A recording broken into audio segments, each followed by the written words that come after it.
বিয়ে করতে চাইছে না জাপানের তরুণ তরুণীরা, পরিবার পরিকল্পনার ইচ্ছাই নাকি নেই তাদের, এমনটাই ধরা পড়েছে সমীক্ষায়, যে কারণে দেশটির জন্মহার আশঙ্কাজনক হারে কমছে। ফলাফল জনসংখ্যায় সংকট দেখা দিতে পারে বলে আশঙ্কা করা হচ্ছে।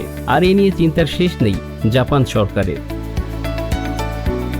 জাপানের জাতীয় জনসংখ্যা ও সামাজিক নিরাপত্তা সংস্থার 2021 সালের সমীক্ষা বলছে 17.3% তরুণ ও 14.6% তরুণী জানিয়েছেন তারা জীবনে বিয়ে করবেন না। তাদের সবার বয়স 18 থেকে 34-এর ভেতর।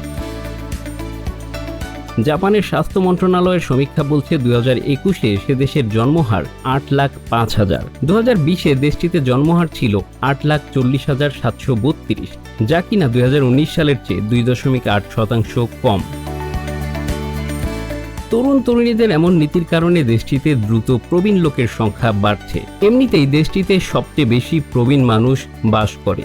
2025 সাল নাগাদ দেশটিতে 65 থেকে 85 বছর বয়সী নাগরিকের সংখ্যা 6% থেকে বেড়ে 15% ছুঁয়ে যাবে।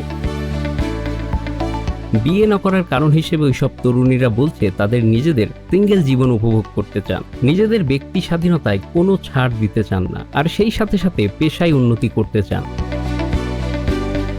অন্যদিকে তরুণরা জানিয়েছে আর্থিক সক্ষমতার অভাব, চাকরির অনিশ্চয়তা বিয়ে করতে না চাওয়ার অন্যতম কারণ। তাছাড়া সংসারের নানা কাজকর্ম ও দায়িত্ব তো আছেই। কেবল বিয়ে নয়, জাপানি তরুণ তরুণীদের একটা বড় অংশ প্রেম বা বিয়ে না করে এক ছাদের নিচে থাকা অথবা একা মা বাবা হতেও আগ্রহী নন। বিয়ে বা প্রেম নয়, জাপান তরুণ তরুণীরা কখনো কখনো মানসিক শান্তির জন্য ঘন্টা হিসেবে প্রেমিক ভাড়া করছেন। এ কারণে সেখানে এ জাতীয় অনেকগুলো মোবাইল অ্যাপ জনপ্রিয় হয়ে উঠেছে। অনেক বিশ্ববিদ্যালয়ের শিক্ষার্থীরা সেখানে খণ্ডকালীন চাকরি করেন। নিজেদের কর্মঘণ্টা তারা অর্থের বিনিময়ে প্রেমিক বা প্রেমিকা হিসেবে সেবা দেন। 1982 সালে যখন প্রথমবারের মতো এই সমীক্ষা করা হয়েছিল, তখন 2.3% পুরুষ ও 4.1% নারী জানিয়েছিলেন তারা কখনো বিয়ে করবেন না। সে সংখ্যা এখন বেড়ে উদ্বেগজনক পরিস্থিতি তৈরি করেছে।